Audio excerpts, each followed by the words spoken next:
Some movies are cheesy, that's just a fact. Whether it's intentional or unintentional, cheesiness has been a part of movies since the very first feature films. In many cases, cheesy movies really aren't all that great. But once in a while, you'll find yourself enjoying one. Sometimes there's a really good movie hiding under all that cheese. And that's what we're gonna explore in this new series I'm calling Cheese Factor.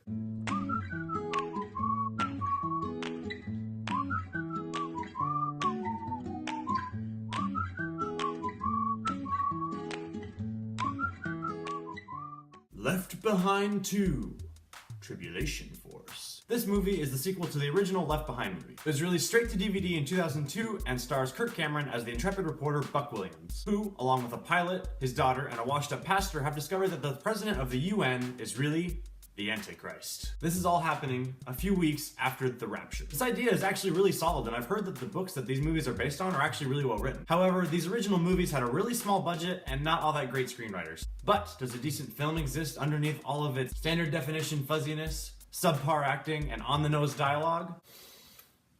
I don't know. There were parts that I liked and parts that I didn't. I don't know if the problems outweigh the positives or not. I'll give you the good stuff, then the bad stuff, then the cheesy stuff. This movie was actually directed better than the first one. The shot placement and choices was actually a lot better and more creative. Also, the suicide scene, which was probably the best scene in the movie as far as just the most memorable, actually had some real tension to it. It was actually emotionally engaging. It had some cheesy dialogue in it, but overall, that scene stuck with me through the entire movie.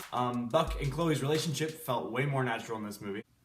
I ship it. And the writing was decent in some places. Finally, I feel like this movie was just well-intentioned. Sometimes with these Christian movies, they don't really feel genuine. They just kind of feel forced, or they're made to just make money off of Christians. This movie really didn't feel like that at all. It felt like it actually had a goal. It felt like its goal was to spread the word of Christ, and it just had good intentions. As for bad, this movie lacks subtlety, which is the problem I have with most Christian movies, honestly. They don't leave anything up to the viewer, or the viewer's imagination. They have something they want to tell you, and they're going to tell you it, and they're going to leave no doubt in your mind that that's what it's telling you. Also, nobody opposes Nicolae Carpathia's rise to world president. I mean, people have common sense, right? Having one person have unlimited power over one something has never ever turned out good. There had to be at least one person in the UN that's kind of like, hey guys, this might not be a good idea. Also, the pastor guy from the first movie, who's also in this movie, he went from an interesting character to being just kind of a stereotypical pastor. His realization that he'd been preaching to his congregation and not even believing what he was preaching gave his character real depth in the first movie and was probably one of the most emotional scenes in the first movie. None of that even carried over to this film. There were also some problems with the editing in this movie as well. There would be some scenes that would just be stuck in between scenes, and they'd be super short like that, and they'd be over, and you'd be like, what just happened? They would just show something really quick and it'd be moving on to the next thing, and it would have nothing to do with the next scene whatsoever. And later in the movie, it would make sense, but still, that's just bad editing. Okay, I've gone through the good and the bad, now let's see the cheesy. At one point, the pastor literally says something along the lines of, no, we can't stop Carpathia. The Bible says the Antichrist will come to power and we can't stop what the Bible says. Then literally a line later, he goes, we have to stop Carpathia. I don't know if that was on purpose or just bad writing, who knows. And there was a really cheesy jump scare, oh my gosh. So the pilot guy, he's shaking hands with Carpathia, and all of a sudden there's this noise, and all of a sudden his eyes turn black and his skin is all creepy, and you're just like, what? Oh, that's so bad. It'll scare you for a second, but then you'll realize that it's super cheesy and just be like, why was I scared? Oh, and in the third act, they go to Jerusalem.